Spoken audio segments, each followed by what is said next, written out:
Welcome to Technovation. I'm your host, Peter High. Today's broadcast comes from our most recent MetaStrategy Digital Symposium. The topic is Building Resilient Digital Supply Chains, and the conversation featured Gurmeet Singh, the Executive Vice President and Chief Technology Officer and Chief Information Officer of Big Lots, and Gary Desai, the Chief Information Officer of Discount Tire. The gentleman who led the conversation was MetaStrategy's Vice President and Central Office Lead, Michael Bertha, who joins me now. Mike, welcome and great to see you. Thanks, Peter. Always great to be on the show. Well, as I mentioned, the topic is building resilient digital supply chains, Mike, and certainly a topic of great relevance, and if anything, becoming more complex in this day and age as 2022 wears on. But I'd love to hear in your own words as to why you thought this was a relevant topic for our digital symposium. Yes, more important than ever. Not long ago, supply chain was a topic only brought up if something went wrong. Now a standing topic for boards and often a standing topic at the dinner table. Many customers tried new brands for the first time during the pandemic because their go-to product or brand simply wasn't in stock. And this really pushed organizations to think differently about supply chains, as it really became a limiting factor to top-line growth and maintaining customer loyalty. Thanks for that overview. As I mentioned also, the conversation featured Gurmeet Singh of Big Lots stores and Gary Desai of Discount Tire. Talk a bit about why they were good representatives of the topic. We wanted two executives that are very close to the consumer, that could speak to the importance of a strong supply chain to maintain a consistent customer experience and, by extension, maintain customer loyalty. Gurmeet, a major thought leader in retail for some time now, previously leading large retailers such as 7-Eleven, large divisions at Capital One, and currently leading Big Lots stores, a community retailer operating 1,400 stores in 47 states with an undeniably complex supply chain. And Gary Desai at Discount Tires, very close to the consumer in a retail automotive setting. Prior to Discount Tires, he served in leadership roles at Honeywell's consumer product division, as well as managing major supply chain functions at GM. Needless to say, a man with a wealth of knowledge colored by leadership experience at some of the world's best companies. Well, without further ado, let's get to our conversation, Building Resilient Digital Supply Chains, featuring Gurmeet Singh of Big Lots stores and Gary Desai of Discount Tire, in conversation with MetaStrategy's Michael Bertha. Thanks, Peter. We've gathered a great panel of retail executives who experience these challenges firsthand. So Gurmeet and Gary, welcome to the virtual stage. Thank you. Hey, thank you, Michael. Gurmeet, I'm going to start with you. You're the Chief Information Officer and Chief Technology Officer at Big Lots stores, $6 billion retailer with over 1,400 stores across the United States. As we think about building resilient and digital supply chains, you can't go very far in that thought process without thinking about data. I was wondering if you could start by sharing your view on the role of data in building resilience in the supply chain, both from a foundational perspective and then maybe sharing some ways that data can be used to create advantage. Oh, hey, thank you, Michael, and thank you, Peter, for having me on this panel with such esteemed digital and technology leaders. I'm always impressed by the group in terms of how you guys are keeping a pulse on the market and the technology and trends and how that they can shape the future for the company. So thank you. I know you started off talking about the pandemic and the supply chain, and I heard this morning that Wall Street Journal actually had an article that said, "Supply chain ate my lunch," which is where we are in these days. I mean, it's the age of what I call predictable unpredictability. And the question you asked around data, I mean, I have to sort of travel back to my early days of my experience at FedEx. And I still remember Fred Smith's quote when he said, he used to say to the team, the information about the package is more important than the package itself. And that's what you see right now in terms of data, because if you think about supply chain, goods are moving from a manufacturer to a customer. What I call through is a series of supply chain elements, or call it blocks. And each block is generating tons of events. And I'm sort of now talking in more tech speak, but sort of putting the things together. And they're generating data. And that data is what makes you build a resilient supply chain, because resiliency is nothing but being able to pivot, being able to change when the conditions change.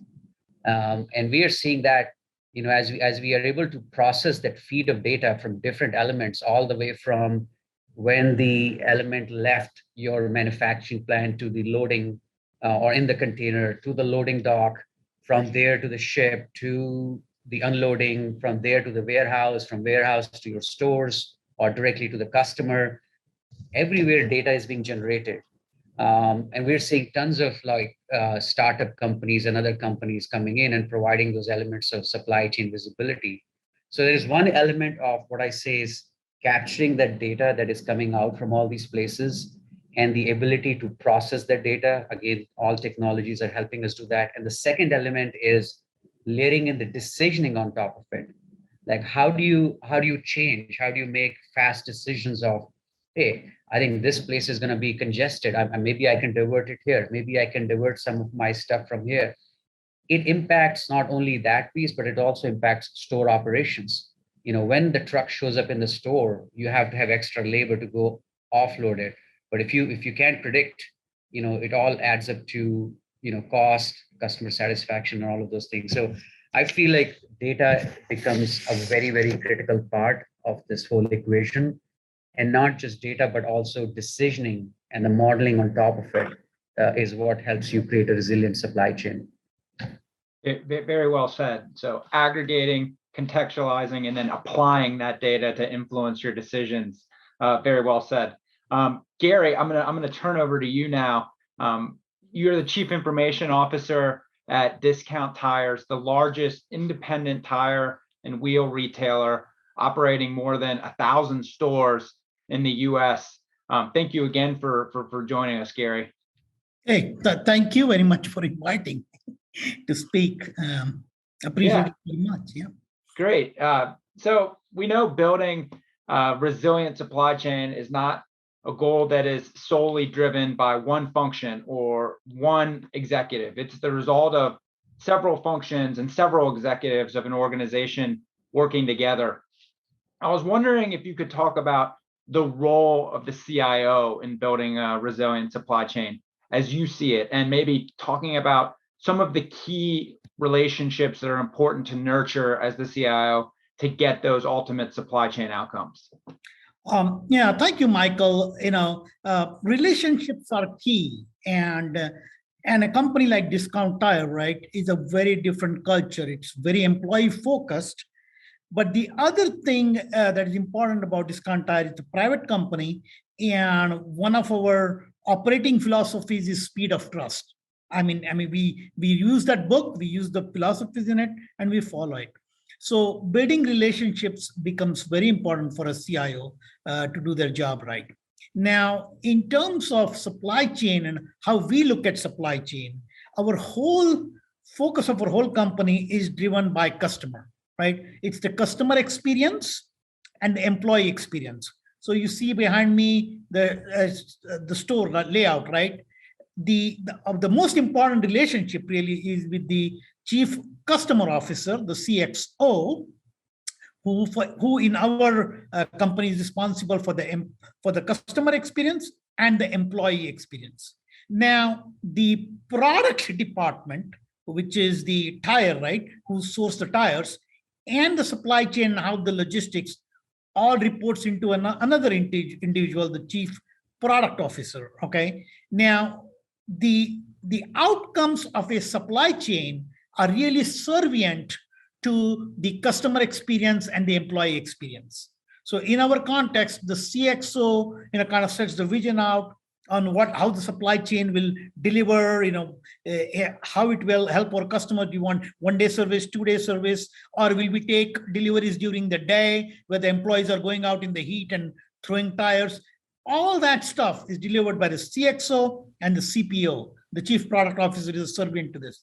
As IT and the CIO, it's for me then to serve both those masters and to build relationships with the CXO and the CPO becomes very, very important to have that supply chain systems properly lined up. I'll tell you one more thing.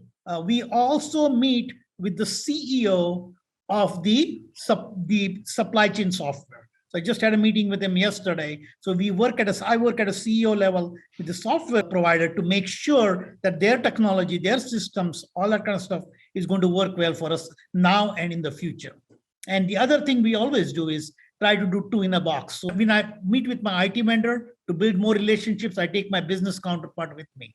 And that builds more relationships, gives you a better product and a better service. Great. Very, very interesting, Gary. I think chief customer, chief product, and then even working really closely with the key vendor partners you have to bring that supply chain to life.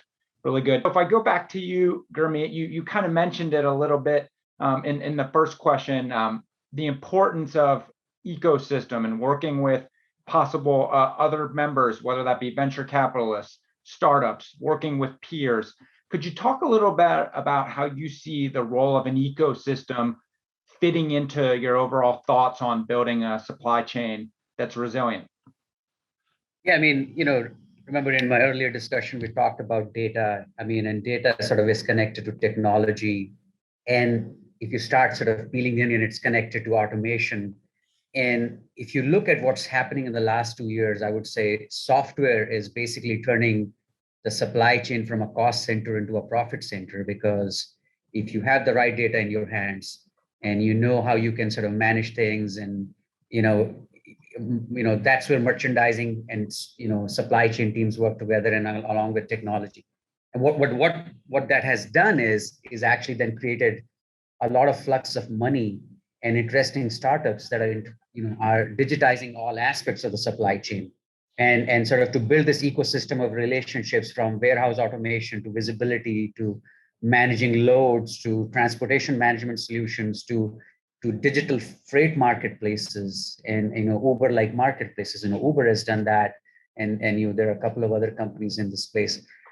I mean, I was looking at some numbers just to give you a sense. Like if you look at Crunchbase, last year, supply chain management companies saw 11.3 billion in funding.